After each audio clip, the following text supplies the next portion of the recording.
모든 사람에게는 안식이 필요합니다. 룻과 나오미에게도 안식이 필요했습니다.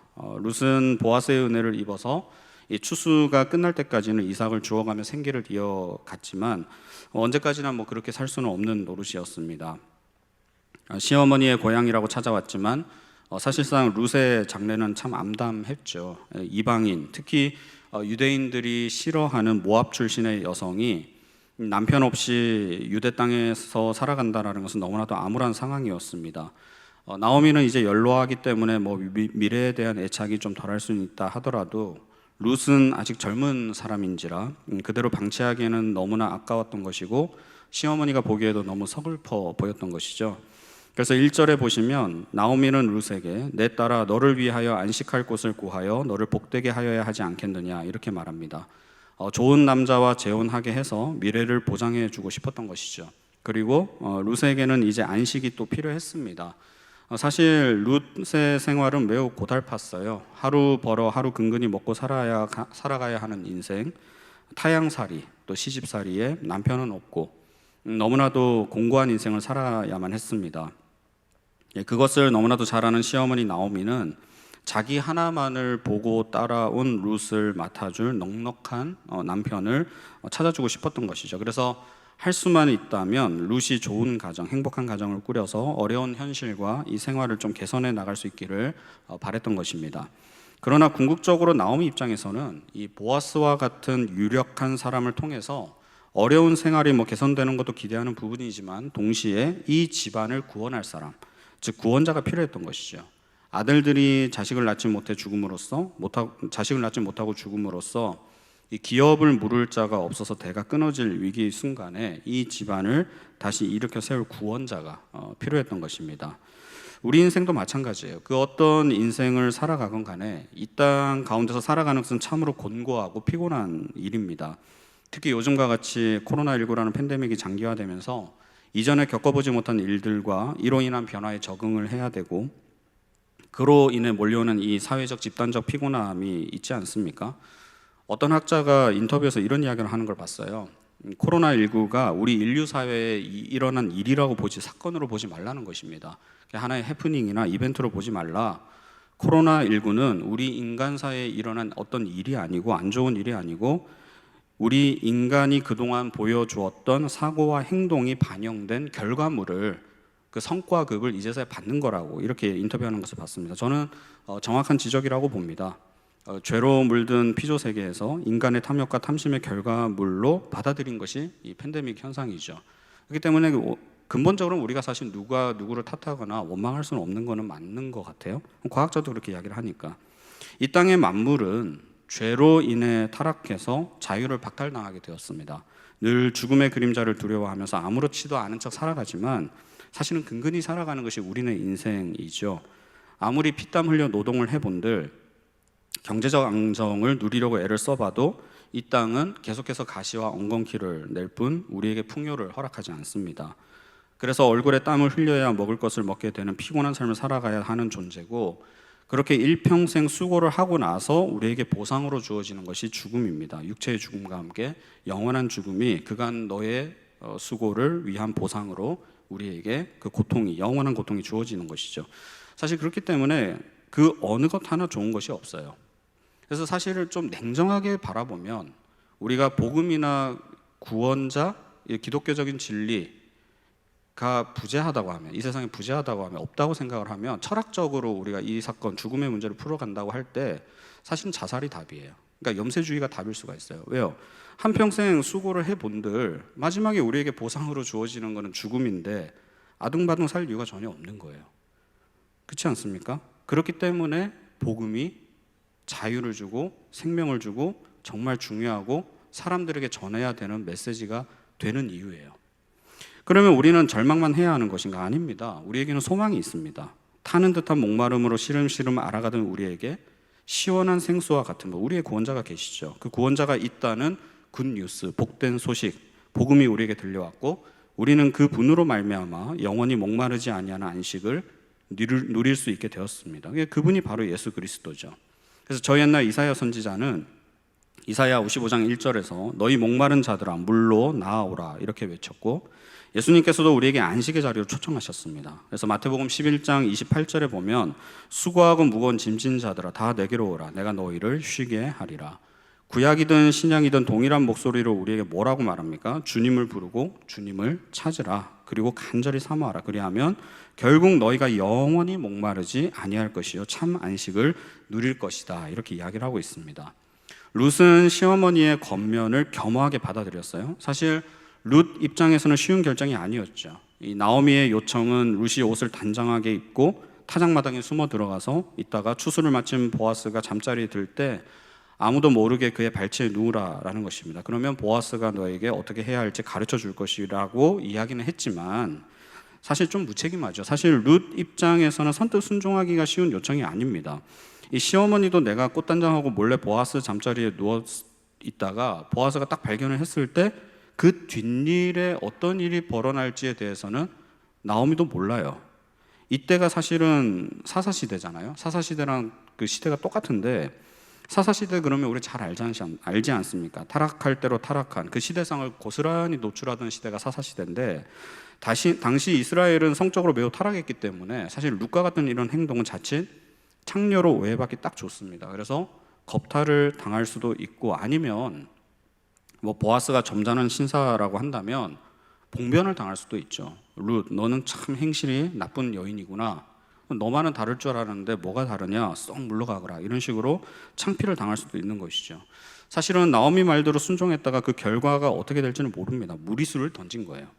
사실 이방 모압 여인으로서 히브리 사회에 이주한 지 얼마 되지도 않아서 그 나라 분위기나 문화 풍습이 파악되지도 않았는데 그러한 상황에서 한밤중 히브리 남자를 만난다는 것, 사실 젊은 여자가 그것도 한번 결혼 경력이 있는 룻이 쉽게 받아들일 문제는 결코 아닙니다. 만약에 그러다가 봉변이라도 당하면 그나마 줍던 이상마저도 못 줍게 될 수도 있는 큰 두려운 일이라는 것이죠. 룻 입장에서는. 더구나 엎친 데 덮친 격으로 룻과 보아스는 사회적인 신분 차이도 많이 나요. 이 룻은 소외된 계층의 하나인 가난, 아니면 가난이라는 수식어도 사실은 붙이기 민망할 정도의 거의 거지에 가까운 과부이지만 보아스는 그 지방의 상류 계층 사람입니다. 유력한 자였어요. 부자였다. 그 지역의 유지였다. 이 말입니다. 그런 사람에게 섣불리 다가간다는 것 자체가 쉬운 일은 아니잖아요. 우리가 일상생활에서 친한 친구에게 아쉬운 소리 해가며 사실 돈 빌리는 것도 참 어렵지 않습니까? 상당히 꺼려지잖아요. 그럼에도 불구하고 하물며 친구 사이에도 그러한데 이 사회적으로 지위가 나보다 한참 높은 사람에게 찾아가서 뭘 요구한다라는 거 너무 어렵습니다. 더군다나 지금 몸을 맡기라는 것인데 이건 참 받아들이기 힘든 문제라는 것이죠. 사실 나오미가 룻에게 요구한 내용들이 하나님께 기도를 하고 나오미가 열심히 기도를 해서 응답을 받아서 그렇게 하면 보아스가 인애를 베풀 것이야 라고 그런 응답을 받아서 룻에게 확신을 가지고 그렇게 하라고 했을까? 그에 대해서는 성경이 침묵하고 있기 때문에 우리가 뭐라고 말할 수 없습니다. 그럴 수도 있고 아닐 수도 있지만 일단 성경은 그것에 대해서 말이 없어요. 하나님이 등장하지는 않습니다. 다만 나오미는 자신이 마음에 품었던 생각과 하나님께 올려드렸던 기도의 내용을 스스로 이루어 나가고 있다는 것은 분명해요. 그 흔적을 우리가 어디서 볼 수 있느냐? 룻기 1장 8절과 9절에서 우리가 살펴볼 수 있는데 모압에서 유다 땅으로 돌아올 때 나오미는 며느리들로 하여금 친정으로 돌아가라고 권합니다. 그래서 복을 빌어줘요. 그래서 1장 8절과 9절에 보시면 나오미가 두 며느리에게 이르되 너희는 각기 너희 어머니의 집으로 돌아가라. 너희가 죽은 자들과 나를 선대한 것 같이 여호와께서 너희를 선대하시기를 원하며 여호와께서 너희에게 허락하사 각기 남편의 집에서 위로를 받게 하시기를 원하노라. 하나님의 선대하심, 다시 말하면 헤세드, 이 인내하심을 받기를 원하며 새 가정을 이루어서 행복하기를 바란다. 이렇게 복을 빌어줬어요. 이것은 곧 나오미가 과부가 된 며느리들을 향한 진심 어린 사랑하는 마음이었고 이것이 곧 그녀의 나오미의 기도였다라는 것이죠.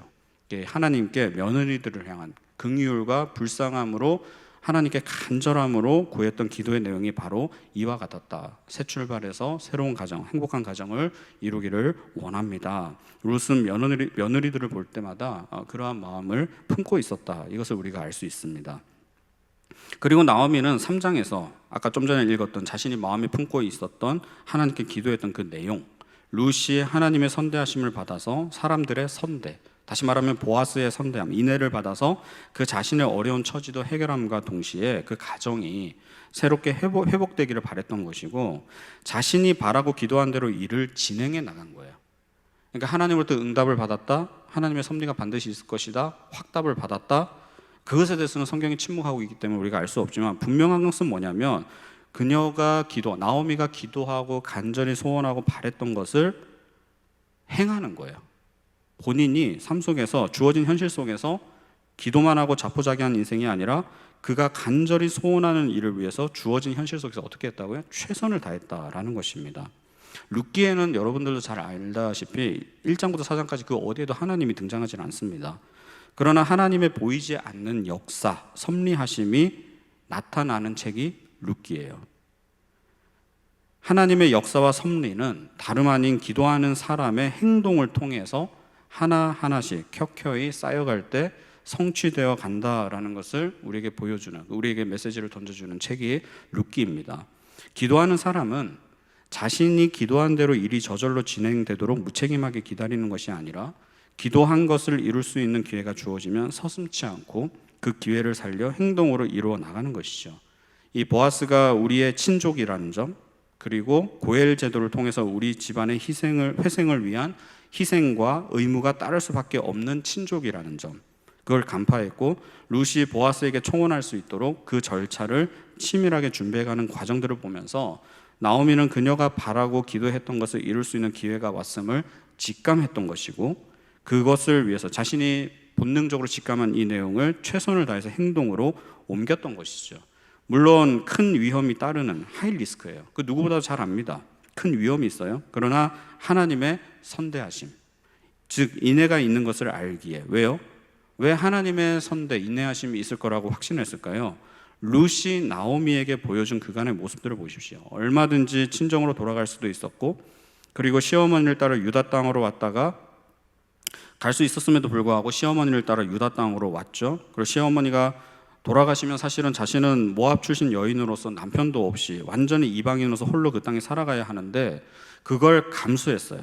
시어머니를 돌보기 위해서 따라왔고, 다시 말하면 나오미를 향한 룻이 보여준 이 헤세드, 인애가 있었기 때문에 반드시 룻에게는 하나님의 선대하심이, 헤세드, 인애가 있을 것을 알기에, 비록 위험이 따르지만, 고위험이지만 룻에게 주변 사람들의 시선을 피해서 두 사람만의 시간을 가질 수 있도록 최고의 여건을 제공했던 것입니다.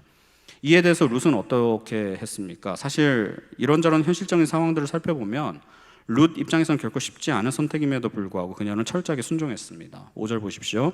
룻이 시어머니에게 이르되 어머니의 말씀대로 내가 다 행하리이다 하니라. 철저하게 나오미의 말에 순종했습니다. 그리고 순종만 했습니까? 순종의 뜻을 이루기 위해서 만반의 준비를 했죠. 그래서 3절과 4절에서 보면 아름답게 보이기 위해 나름대로 노력하는 모습이 있습니다. 이 순종의 뜻을 이루기 위한 준비, 마치 날마다 말씀과 성령의 기름 부으심으로 우리의 마음을 씻어내리듯 룻은 신부로서의 준비된 모습을 위해 최선을 다했던 것이죠. 그리고 실제적인 순종의 모습을 보입니다. 모든 일이 그렇지만 이 행동하는 자가 그의 일의 결과를 얻을 수가 있는 것이죠. 신앙생활도 마찬가지입니다. 우리가 신앙생활이라고 이야기를 하죠. 말씀 읽고 기도하고 찬양하는 것도 중요하지만 그 말씀과 기도를 통해 하나님과 교제하고 날마다 동행하고 그 교제 가운데서 나에게 주신 말씀을 기억하며 말씀대로 순종할 때, 헌신의 삶을 살아낼 때, 한 말씀이라도 붙들고 우리가 담대히 행할 때 우리는 신앙의 결과물을 얻어낼 수가 있는 거죠. 그리고 그것을 함께 나누는 것을 우리는 간증, 이렇게 이야기하지 않습니까? 룻은 행동하는 사람이었어요. 5절에 보시면 어머니의 말씀대로 내가 다 행하리이다, 행한다고 나오죠. 그리고 6절부터 8절에서도 우리가 살펴볼 수 있듯이 룻은 그대로 순종했습니다. 룻은 나오미의 명을 따라 보아스의 품에 자신의 몸과 마음 그리고 영혼까지 다 맡기는 모습을 실천함으로써 한 가지 귀한 약속을 받아내죠. 어떤 약속입니까? 13절 하반절에 보시면 여호와께서 살아계심을 두고 맹세하노니 내가 기업 물을 자의 책임을 내게 이행하리라. 현재 법적으로는 나보다 더 가까운 친족이 룻 너에게 있다. 근데 먼저 그 사람이 기업을 물으도록 해주겠다고 하면 내가 상관하거나 관여할 수 있는 건 아니에요. 그러니까 순번이 있는 거예요. 룻을 통해서 기업을 물러줄 자 친족이 보아스보다 더 가까운 친족이 있었던 거예요. 누군지 몰라요. 근데 그 사람이 내가 하겠습니다. 보아스 당신은 상관하지 마시오. 이러면은 보아스는 더 이상 어떻게 할 수가 없습니다. 근데 만약에 그 나보다 가까운 친족인 그자가 하지 않으면 내가 여호와께 두고 맹세하노니 살아계심을 두고 맹세하노니 내가 반드시 이행하겠다라는 것입니다. 아주 세부적으로 그리고 확실한 약속을 받아냅니다. 무슨 말입니까? 룻은 결국 순종의 대가로 1절에서 나오미가 바랬던 안식을 얻게 되는 것이죠. 9절에서 기업을 물을 자라는 말이 히브리어로 고엘이라는 단어인데요. 이 고엘 제도는 무엇이냐? 자기 형제나 근친이 어려움에 처했을 때 그것을 해결해 줘야 하는 제도예요. 그래서 형제가 가난해서 파산 신청을 하게 되면 토지를, 부동산을 잃게 되죠. 경매로 넘어가잖아요. 그것을 다른 형제가 구속해 주어야 하는 의무가 있는 것입니다. 지금 룻 같은 경우에도 남편이 죽고 없어요. 대가 끊겨버렸습니다. 받을 기업이 전혀 없어요. 그러면 가부된 그 여인을 다른 친족 누군가가 거두어 주게 됩니다. 이 수혼 제도를 통해서 남편의 근친이 아내로 맞이하게 되면 그 여자에게도 일정 지분이 가게 되겠죠. 그래서 여자 입장에서는 그렇게 해야지만 이때 당시에 법적으로 여러 지위와 사회적인 보장을 받을 수가 있게 되었던 것입니다. 그러니까 보호를 받게 되는 거예요, 법적으로. 반면에 남자 입장에서는 어느 정도의 희생이 따르죠. 대가를 지불해야 되지 않겠습니까? 그리고 의무가 따르게 됩니다. 그럼에도 불구하고 그렇게 해줘야 되는 거예요. 이것이 바로 고엘 제도라는 것이죠. 그런데 9절에 고엘이라는 이 히브리어가 영어 성경에서는 리디머, 이 구속자 이렇게 번역을 하고 있습니다. NIV 성경에서 리디머의 뜻이 구속자 뜻이죠. 다시 말하면 어려움을 해결해주고 보호해주는 구속자, 보호자로서의 의무를 수행했다라는 것입니다. 누가요? 보아스가. 왜 그렇게 했습니까? 룻의 인애, 이 헤세드를 보았기 때문에 그래요. 10절을 보십시오. 그가 이르되 내 딸아 여호와께서 내게 복 주시기를 원하노라. 내가 가난하건 부하건 젊은 자를 따르지 아니하였으니 내가 베푼 인애가 처음보다 나중이 더하도다. 인애라는 단어가 나오죠. 앞에서 제가 잠깐 언급했습니다만 이 단어가 바로 그 유명한 헤세드라는 단어죠. 헤세드, 인애. 다시 말하면 베풀지 않아도 될 사랑과 자비를 솔선수범해서 베푸는 것을 인애, 헤세드라고 설명을 합니다. 하나님은 우리를 사실 사랑하실 이유가 전혀 없으세요. 자비를 베푸실 이유도 없으시고 구원하실 이유도 없습니다. 그럼에도 불구하고 하나님은 솔선수범하여 먼저 우리에게 사랑과 자비를 베풀어 주셨어요. 당신의 독생자를 이 땅에 보내시고 우리를 대신해서 죗값을 치르게 하실 이유가 없으신데 그렇게 하셨어요. 굳이 그렇게 하셨어요. 하나님은 그렇게 하셨습니다. 헤세드. 우리는 그 하나님의 굳이 그렇게 하실 필요 없는 그 솔선수범의 사랑과 자비와 인애를 경험한 자들이다. 그게 바로 우리들이다라는 것입니다. 룻이 베푼 인애가 무엇일까요? 바로 시어머니를 따라 이방 여인이지만 굳이 자기 고향 모압으로 돌아가지 않고 이스라엘 백성이 되고자 나오미를 따라왔던 그 헤세드. 그런데 이제는 그보다도 보아스에게 가라고 하는 시어머니의 말을 정말 순종하기 어려운 이 말을 그대로 순종한 그 헤세드가 더 크구나, 너무나 귀하구나, 보아스가 그렇게 칭찬하는 것입니다. 얼마든지 젊은 남자를 따를 수도 있었지만 그리고 그녀에게는 죽은 남편 집안 사람과 결혼해서 사실 남편의 집안을 이렇게 할 법적 의무가 없어요. 룻에게는 그런 의무가 전혀 없습니다. 그럼에도 불구하고 나오미의 말에 순종해서 자신과 결혼하고자 은밀하게 청혼해 오는 모습, 그 행동 자체가 헤세드, 인애라고 보아스는 말합니다. 그러자 보아스는 룻의 신앙에 따른 순종을 높이 인정하고 인애로서, 보아스가 또 인애로서, 헤세드로서 보답을 하게 되는 것이죠. 그게 우리가 아까 읽었던 13절 내용이죠. 이 보아스는 여호와께서 살아계심을 두고 맹세하여 기업 물을 자의 책임을 반드시 이행하겠다고 말하면서 룻에게 새벽까지 누워 있다가 가라고 이야기합니다. 그 이유는 밤길에 이렇게 여인 혼자 돌려보내는 것은 매우 위험할 뿐더러 다른 사람의 눈에 띄어서 서로에게 좋을 것, 특히 사회적 약자인 룻에게는 좋을 게 없잖아요. 창녀와 같이 취급당할 수도 있기 때문에 괜한 오해를 살 수 있기 때문에 보아스가 새벽까지 누워있다가 은밀하게 내려가라, 최고의 배려를 한 것이고, 룻을 향한 헤세드가 이제 본격적으로 보아스를 통해서 성취되고 이루어질 것이다 라는 것을 암시하는 장면입니다. 여기까지 놓고 우리가 한번 잘 생각해 보십시다. 룻기는 하나님의 말씀이라 그랬어요. 한 개인 가정사의 이야기지만 사실 여호와 하나님의 주도하에 등장하는 인물들이 말하고 행하는 모습이 오롯이 드러나고 있습니다. 오늘의 초점은 회복이죠. 밑바닥까지 내려갔던 삶이었지만 이 헤세드를 통해 다시금 기업 물을 자를 만남으로 회복하게 하시는 하나님, 그 하나님이 본문 속에 나타나고 있는 것입니다. 저는 고향이 부산인데요. 그렇게 안 보이시죠? 네, 그런 소리 많이 듣습니다. 근데 고향이 부산인데 제가 중학교는 북부산에서 다녔어요. 북쪽 부산, 북부산, 북쪽에 있는 부산, 양산 쪽에 가까운 부산에서 다녔고, 고등학교는 광안리 쪽에서 다녔습니다. 남부산이죠, 바닷가니까. 근데 이제 그때 당시 청소년일 때, 고등학교 때 원래 북부산에 살던 교회를 섬기지 않았겠습니까, 그죠?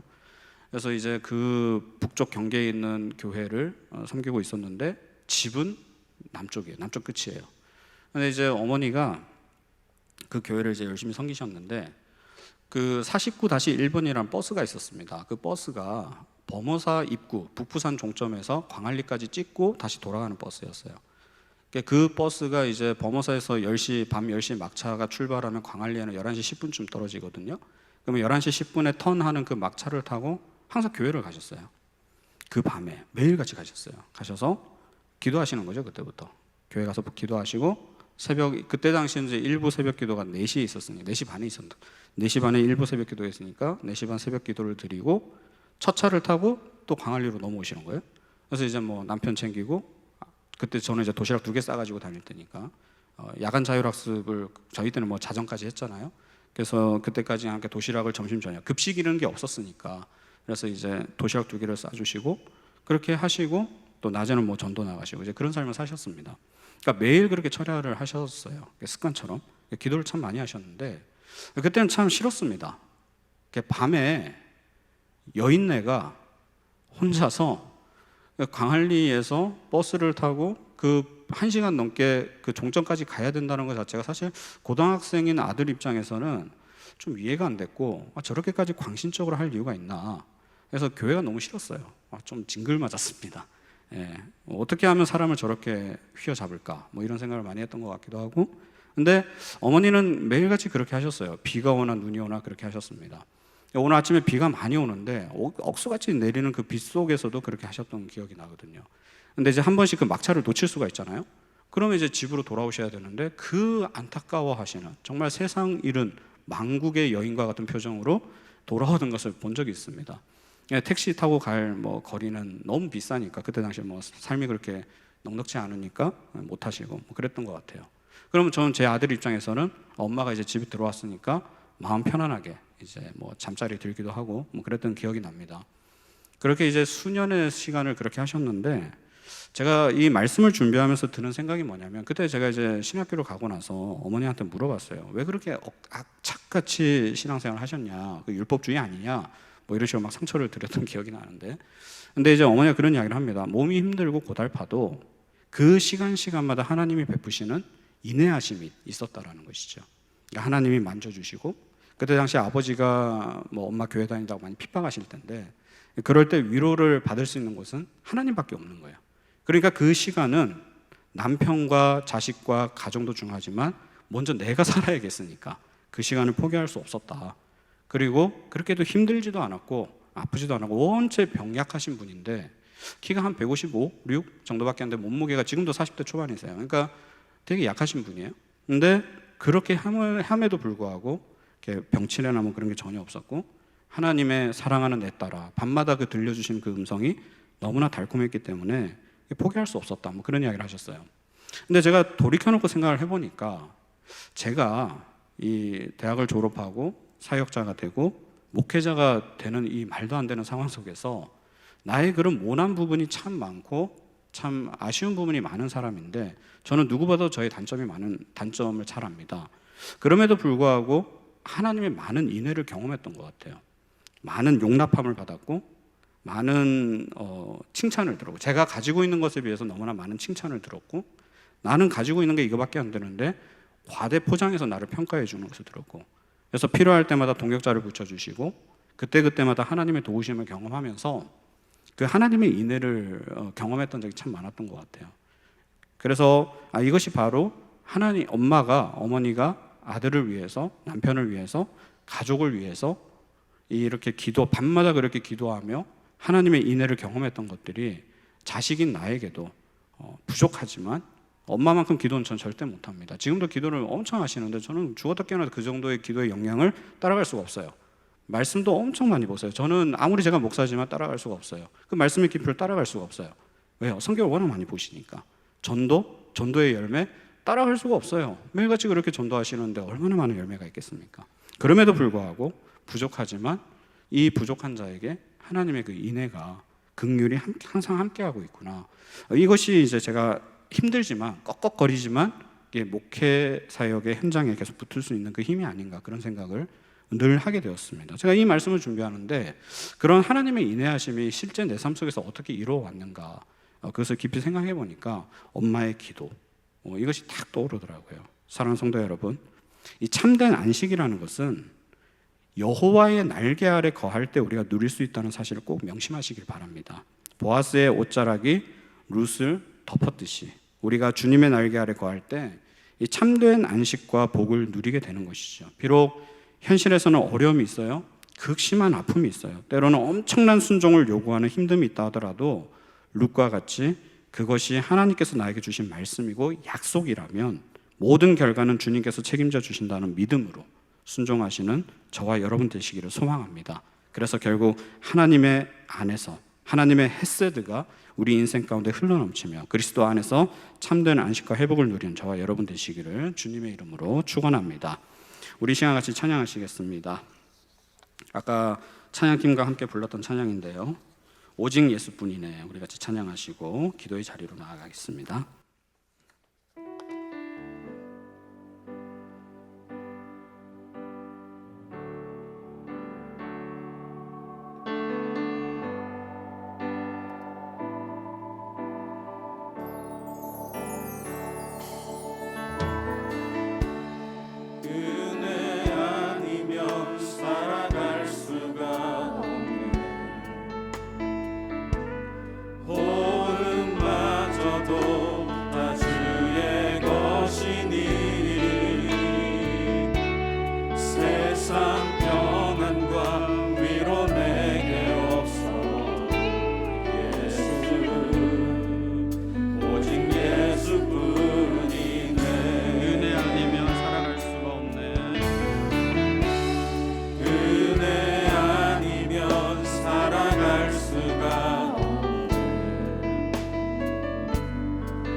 내 앞에 있는 기도 제목을 띄워주시고 제가 읽어드리도록 하겠습니다. 고난 중에도 하나님의 인애와 자비하심이 우리와 항상 함께 하심을 믿고 간절히 기도할 때 하나님의 섭리와 역사를 경험케 하소서. 하나님의 때를 기다려야 할 때는 믿음으로 인내하게 하시고 믿음으로 도전해야 할 때는 담대함을 허락하시되 이 두 가지를 분별하는 지혜를 허락하여 주소서. 하나님의 인내하심을 바라보며 끝까지 주님과 동행하며 주신 말씀대로 순종함으로 그리스도 안에서 참된 안식과 회복을 누리게 하소서. 이 시간에 들으신 말씀을 생각하시면서 앞에 있는 기도 제목들을 중심으로 이 시간 같이 합심하여 기도하실 때 나의 목소리가 내 귀에 들릴 정도로만 이렇게 같이 합심하여 기도하도록 하겠습니다. 기도하겠습니다.